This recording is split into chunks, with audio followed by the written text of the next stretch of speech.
তোমাদের আজ বাস্তব একটি গল্প শোনাবো। সেই গল্পটি হচ্ছে আমার নিজের। তো বেশি কথা না বলে গল্পটি বলা যাক। আমি আমার দোকানে বসে বসে ফোন টিপাটিপি করছি, তো হঠাৎ করেই অন্যদিকে চোখ গেল। তো চোখ যাওয়ার সাথে সাথেই দেখি একটা মেয়ে আমাকে দেখছে। আমি যখনই মেয়েটার দিকে তাকিয়েছি তখনই মেয়েটি অন্যদিকে ঘুরে গেছে। তো আমি আবারও ফোন চাপছি, তো আবারও আমি হঠাৎ করে ওদিকে তাকিয়েছি। তো তখনই দেখি মেয়েটা আমাকে দেখছে। তো বুঝলাম যে মেয়েটা বারবার আমাকে দেখছে। তো আমি আর চোখে বারবার চেক করছিলাম যে মেয়েটা আমাকেই দেখছে নাকি। তো আমি যতবারই তার দিকে তাকিয়েছি আমি ততবারই দেখছি সে মেয়েটা আমাকে দেখছে। তো এভাবে বেশ অনেকক্ষণ কেটে গেল। মেয়েটা এসেছিল একদম ফুল পর্দা করে। মেয়েটা ছিল বোরকা পরা, কালো বোরখা, হাতে হাত মোজা, পায়ে পা মোজা, মানে একজন পর্দাশীল মেয়ে যা যা পরে সবকিছুই। কিন্তু মেয়েটার চোখটা দেখা যাচ্ছিল। তো একটা মেয়ের মধ্যে আমার চোখ অনেক বেশি ভালো লাগে, ঠোঁট ভালো লাগে, লম্বা চুল ভালো লাগে, বাকিগুলো না হয় নাই বললাম। তো যাই হোক, মেয়েটার চোখটা দেখে আমার অনেক ভালো লাগলো। মানে অনেক সুন্দর একটা চোখ, হয়তো যে কারোরই ভালো লাগবে। তো যাই হোক, বেশ কিছুক্ষণ পর মেয়ে দুটো চলে গেল। ওই মেয়েটার সাথে আরেকটা মেয়ে আসছিল, কিন্তু সে পর্দা করে আসছিল না। সে সম্ভবত ওটাকে 3 পিস বলে, ওগুলো পরে আসছিল। তো চলে যাবার পর যার দোকানে এসেছিল সে আবার আমার অনেক ক্লোজ।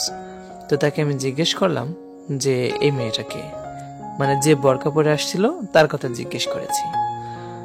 তো তখন সে বলল যে এই মেয়েটাকে আমি সেটা জানি না, কিন্তু আরেকজন মেয়ে যে আসছিল ও আমার খালাতো বোন। তো ওর কাছ থেকে আমি জেনে জানাচ্ছি যে ওই মেয়েটাকে। তারপর তার খালাতো বোনকে ফোন দিল। ফোন দেওয়ার পর জিজ্ঞেস করলো যে তোমার সাথে যে মেয়েটা এসেছিল সে কে। তখন বলল যে সে তার ফ্রেন্ড, আর তার বাবার নাম বলল, তার পরিচয় দিল। তখন সেও চিনলো আর কি। তো তারপর আমাকে বলল কেন, মেয়েটাকে পছন্দ হয়েছে? তো আমি বললাম যে ওরকম কিছু না, কিন্তু মেয়েটার চোখ দুটো অনেক সুন্দর। তো আমাকে বলতেছে প্রেম করে দিব, বিয়ে করবা বলো, যদি বিয়ে করো তাহলে আমি কথা বলি। আমাকে না না, এমনি জাস্ট চোখ ভালো লাগলো তাই তোমাকে জিজ্ঞেস করলাম। তো যাই হোক, আমাকে নাম্বার দিতে চাইলো, তো আমি নাম্বার নিয়ে নিই। তারপর আমি বললাম চোখ দুটো সুন্দর, তো চেহারা মনে হয় আরো সুন্দর হবে। তো সে বলল আচ্ছা তোমাকে আমি ছবি এনে দেখাচ্ছি। তারপর 2-1 দিন পর মেয়েটার 2টা না 3টে পিকচার আমাকে দেখালো। তো যাই হোক, মেয়েটা মাশাআল্লাহ দেখতে অনেক সুন্দর। তো কিছুদিন পর ছোট ঈদ চলে আসলো। তো আমার বাসা সখীপুর।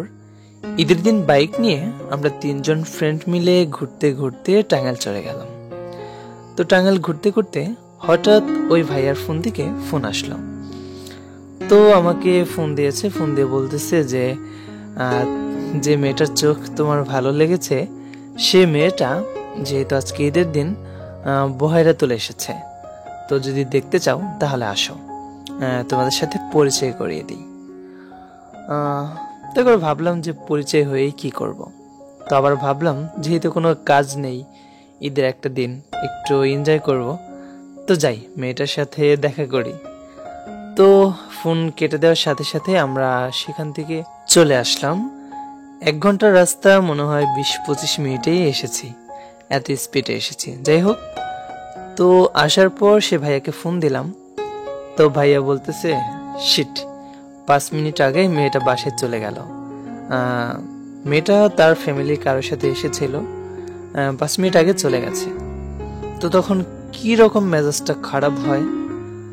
আর আমার একটা অভ্যাস কি, মানে আমার যদি কোনো কিছু মনে চায় তো সেটা আমি যে পর্যন্ত না করব আমার একটু ভালো লাগবে না, আমার একদম অস্থির অস্থির লাগবে, সেটা যাই হোক।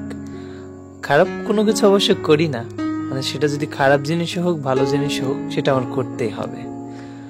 তো যাই হোক, এত দূর থেকে আসলাম, দেখতে পারলাম না, তো মেজাজ একদম খারাপ হয়ে গেছে, ভালোই লাগছে না।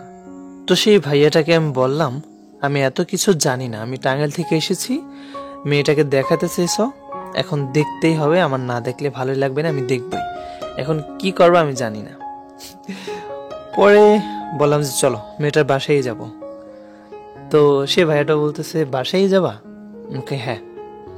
পরে সে বলে আচ্ছা দাঁড়াও, এলাকার একটা বড় ভাই আছে, আমি তাকে ফোন দিচ্ছি, তারপর চলো বাসায় যাইয়ে তোমাকে দেখাই নিয়ে আসবো। তো সে বড় ভাইকে ফোন দিল, ফোন দিয়ে বলতেছে যে আমার এক ছোট ভাই ওকে পছন্দ করেছে, মানে মিথ্যা কথা বলছে আর কি, এখন তাকে দেখবে, মানে বিস্তারিত সবকিছু খুলে বলছে। তো তারপর সে আসলো, তারপর আমাদের 3 জন আর তারা 2 জন, 5 জন আমরা গেলাম। তো আমরা যাচ্ছি আর ভাবছি যে একটা মানুষের বাসায় হঠাৎ করে যে কিভাবে কি বলে দেখব, তার মধ্যে হচ্ছে ঈদের দিন, কেমন দেখায়, মানে কিভাবে দেখব। তো হঠাৎ করে আমি বললাম যে গিয়ে বলবো যে পাত্রী দেখতে আসছি। তো সে বড় ভাই বলতেছে এটা হয় নাকি, বলা নেই ক নেই, পাত্রী দেখতে আসছে, এটা হয়? পরে যেতে যেতে যে বড় ভাইকে ফোন দিয়ে আনালাম, তাকে দেখে কয়েকজন মহিলা জিজ্ঞেস করলো যে কোথায় যাচ্ছে সবাই মিলে।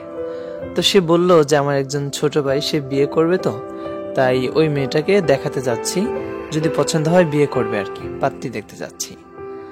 তো সেই বড় ভাই ওনাদেরকে বলল যে একটু সিস্টেম করে দাও। তো তারা গিয়ে সে বাসায় বলল যে আমাদের এলাকার ওই ছেলেটা একজন ছেলেকে নিয়ে আসছে তোমার মেয়েকে দেখাতে, বিয়ের পাত্র আর কি। তো সে মেয়েটার আম্মু আর কি প্রথমে রাজি হতে যাচ্ছিল না, যে ঈদের দিন, বলা নেই, চিনি না জানি না, কোথা থেকে আসছে, কিভাবে মেয়েকে দেখাবো। তো তারপর রাজি হয়েছে। তো তারপর আমরা সবাই মিলে সেই বাসায় ঢুকলাম। ঢোকার পর আমাদের সবাইকে পানি দিল, সেমাই দিল, আরো অনেক কিছু খাওয়ার জন্য রিকোয়েস্ট করলো, কিন্তু আমরা খেলাম না। আমি সেমাই পছন্দ করি বলে একটু সেমাই খেলাম। তো যাই হোক, এখন আমরা মেয়ে দেখব। এখন সবাইকে ঘর থেকে বের করে দিচ্ছে, এখন সবার তো দেখার ইচ্ছা হচ্ছে। তো শুধু আমাকে রেখে আর আমার একজন ফ্রেন্ড হুজুর টাইপের, তো এই 2 জনকে রেখে সবাইকে বের হয়ে যেতে বলতেছে। সবাই তো রাগে ফায়ার, যে বড় ভাই 2টা নিয়ে আসলো তাদেরকেও দেখাবে না, তারাও রাগে ফায়ার। তো এখন কি করার, সবাই থাকলে মেয়ে আসবে না, মেয়েকে দেখাবে না। তো সবাই বের হয়ে গেল, আমি আর আমার ফ্রেন্ড বসে রইলাম। তো আমার জানি তখন কেমন লাগতেছে, মানে কেমন জানি শরীর কাঁপতেছে। তো যাই হোক, মেয়েটা আসলো। তো মেয়েটাকে আমার ফ্রেন্ড অনেকগুলো কথা জিজ্ঞেস করলো, অনেক কিছু জিজ্ঞেস করলো, সে ঠিকঠাক উত্তর দিল। তারপর তার ফেসটা দেখালো, সত্যি মেয়েটা অনেক সুন্দর ছিল। পরে ভাবলাম যেহেতু আমরা বলেছি যে আমরা মেয়ে দেখতে এসেছি, তো মেয়েটাকে যদি কিছু না দেই তাহলে কেমন দেখা যায়। তো আমি পকেট থেকে 1000 টাকা বের করে আমার ফ্রেন্ডকে দিলাম ওকে দেওয়ার জন্য। তো ও আর পকেট থেকে আরো 2 টাকা বের করে 1002 টাকা মেয়েটাকে দিয়ে দিল। তো মেয়েটা চলে গেল।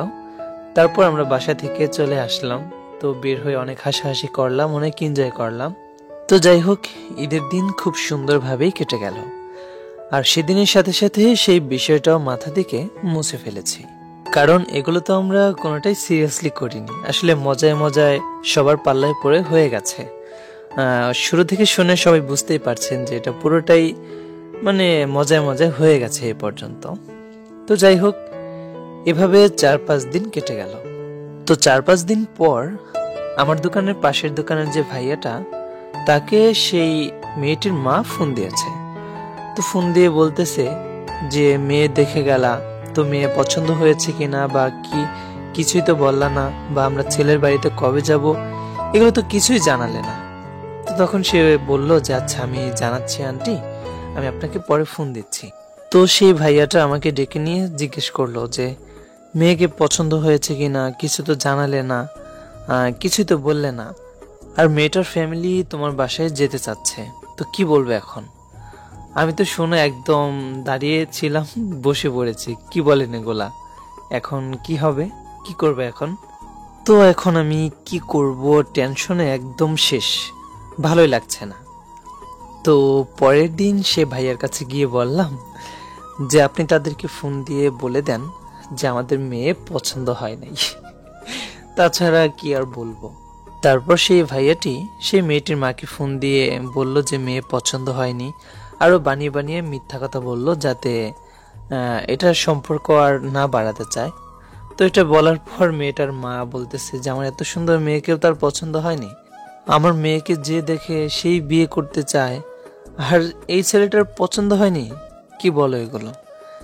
পরে বলতেছে যে আচ্ছা ছেলেটাকে আমাদের ভালো লেগেছে, যদি ওকে পছন্দ নাই হয় তাহলে ওর ছোট বোন ওকে দেখে যাও, ও ওর থেকে অনেক বেশি সুন্দর। তো সেই ভাইয়াটি আমাকে আবার বলতেছে তাহলে চলো তার ছোট বোনকে দেখে আসি।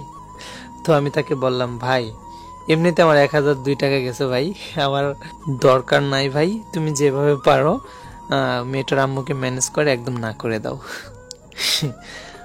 তো এখন বলো যে আজকের মানে আমার গল্পটা তোমাদের কাছে কেমন লাগলো, আর কোন বিষয়টা বেশি ভালো লেগেছে কমেন্টে জানাও।